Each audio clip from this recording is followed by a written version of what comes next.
Hello, you awesome friends. I'm with my legendary friend Zev from Washington, D.C. How are you today, Zev?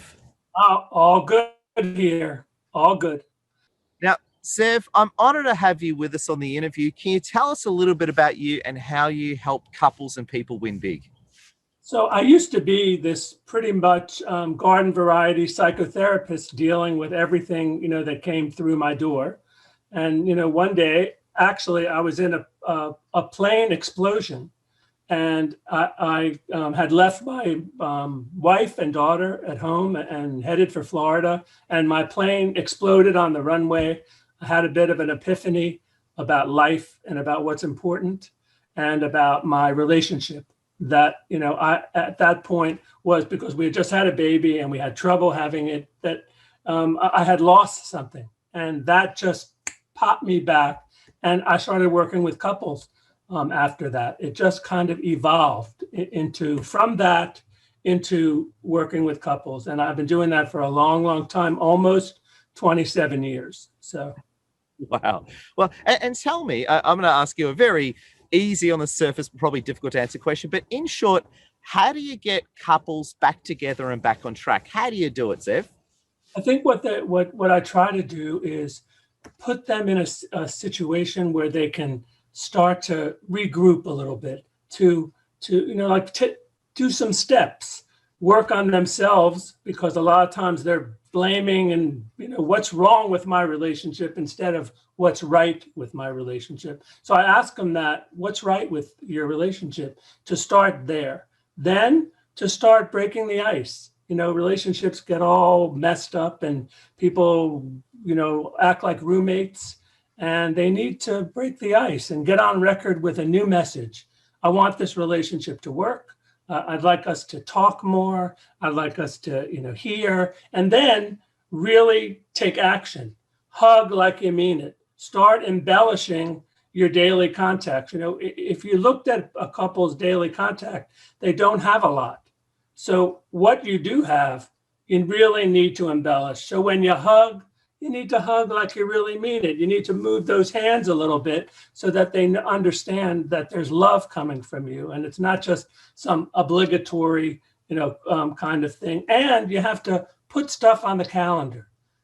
Because instead of going your way, you come home, he goes to the computer, she goes to the computer, you deal with the kids, and there's no talk and there's no anything. You need to really put two things. I ask couples, please put two things that you like to do and that won't drive your spouse crazy on the calendar, and do it. Because in 6 months, if you do that, you'll look back and you will have had 6 very quality time moments, which people don't have. And I think it's kind of taking them back along a track and putting them back on the track. But they have to make some moves. They have to take action. They got to show a little love. And we do that by touch, and we do that by the things we say to each other. And I think that's how it works with people. I was going to say, do you ever have a Mexican standoff where you're telling both parties? How do you deal with a Mexican standoff when the other one's waiting for the other one to draw the love pistol first? How do you deal with a Mexican standoff? A lot of times they do say that. Someone will say, why do I have to be the one? Why do I always have to be the one? So I said, well, if you're not the one, nothing's going to happen. So somebody has to be the one. And I appeal. Who's it going to be? Preferably, can it please be both of you? I also, at the beginning, like to work with committed couples.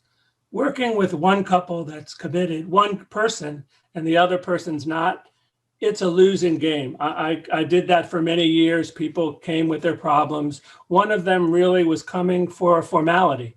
They were just coming to, okay, we went to a therapist. It didn't work. Now we can, move our separate ways and all that. So, wow, that's incredible. You got me thinking big time, Zev. And I was going to say as well, how can people get into contact with you?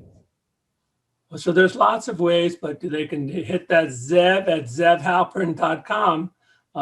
They can check out my new website, zevhalpern.com. It has everything that you would need to contact me, to get in touch with me. And also it has I do a podcast and a TV show for many years. I probably have 45 TV shows on that, and there's a lot of learning you could get just from there, all for free. You could get it all for free. Just go to zevhalpern.com and you can see many different lessons and many different experts who I interviewed about many different topics: infidelity, stress, sexless marriages.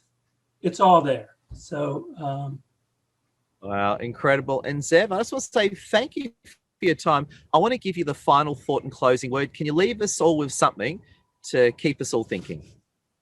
I think that it's important for couples to have rituals that are special to them, because the rituals correlate with happiness. It's been pretty well documented. So when a couple establishes what I call a together time ritual, it means they look forward to doing something together, and they do it. Because if it's like a date night that you don't look forward to, well, what's the point? I mean, I've had people who have said, date night, I'd rather cut my finger off, because they haven't put novelty. They haven't infused what they need to infuse. They both have to be into it. They both have to be on a reasonable page and enjoy themselves.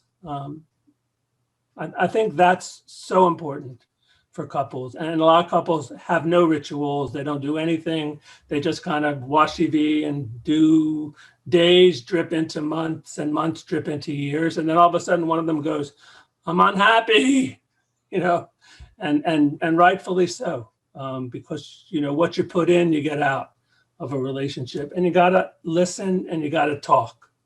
Those are two critical things that a lot of couples don't do. So I think I would leave you with that.